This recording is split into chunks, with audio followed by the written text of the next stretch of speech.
Philanthropy UK, which is a charity committed to creating a more compassionate world for farmed animals. So I'll give you, all speakers, I'm going to time you, and when you've got 1 minute left, I'll do the first tea, and then when we reach your time, I'll do the second one.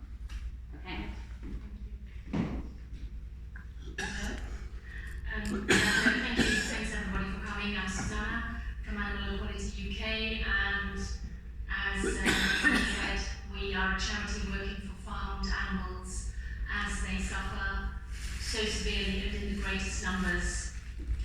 We conduct undercover investigations on farms and in slaughterhouses, we secure media coverage, we publish reports, lobby politicians, carry out legal advocacy, and inform the public about the reality of animal farming, and we promote plant-based eating. Currently, our main campaigns here in the UK focus on fish farming, a foie gras import ban, and enforcing existing laws to protect farmed animals. And that's the campaign I'd like to talk to you about today. We have some of the highest animal welfare standards here in the UK.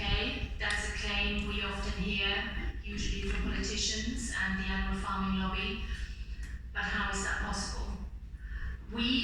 In our investigations, we keep finding extreme animal suffering everywhere, in every facility that we've ever investigated here in the UK, 45 to 50 facilities, and then globally about 820.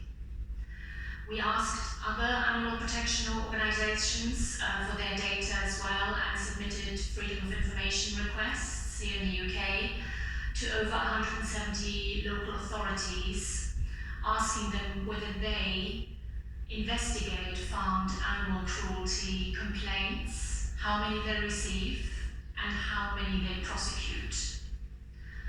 And in November 22, we released our findings in a joint report with the Animal Law Foundation called The Enforcement Problem. The finished report shows that the current framework is not fit for purpose. The system is disjointed and confusing. It's made up of different government agencies like DEFRA, the Department for the Environment, Food and Rural Affairs, APHA, the Animal Plant and Health Agency, FSA, the Food Standards Agency, and then over 170 local authorities. We found that, on average, over a 4-year period, fewer than 3% of all UK farms were investigated. We have around 300,000 farms in the UK, so that's a tiny number that ever received a proper inspection. Only 0.33% of all complaints, that's 3 in 1,000, resulted in a prosecution. And when prosecutions do happen on those very, very rare occasions, we know that they take years to go to court, and the sentences are always tiny and negligible. So although we have some good laws in place here in the UK that are meant to protect farmed animals, these laws are not enforced. The UK's infamous high welfare standards are absolutely not upheld in practice. So what's the solution? Our proposal is twofold. Part one, we're arguing if taxi drivers, scaffolders, tattooists, street traders, wine merchants, kennel owners, and buskers need a license to operate, why don't animal farmers? Because currently you can be a farmer in the UK and you don't need a license. We're calling on the government to implement a licensing system for everyone who farms animals commercially.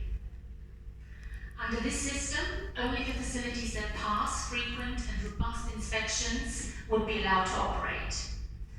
This licensing system would mean that farms pay for a license to operate, and they would receive penalties if they don't comply with the licenses and the law, namely fines, license suspension, non-renewal, prosecution.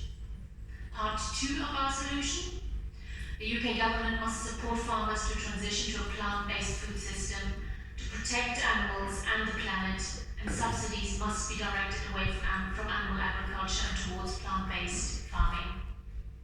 How can we achieve this and ensure that Labour sticks to its promises? There are concrete actions that everyone can take. We, our supporters, the general public, all of us, we can email our MPs with a clear ask to put farmed animals on the political agenda. Ask our MPs to write to DEFRA, to Steve Reed, the DEFRA Secretary, with the report's findings and proposal for a licensing system. Ask for follow-ups and updates. Ask for meetings during the surgeries. By doing that, we can show politicians that the UK public cares about farmed animals just as much as we care about wild animals, endangered species, and our animal companions. Once implemented, this pioneering licensing system would impact hundreds of millions of animals every year, and we could all carry out simple actions to help bring this about. Thank you.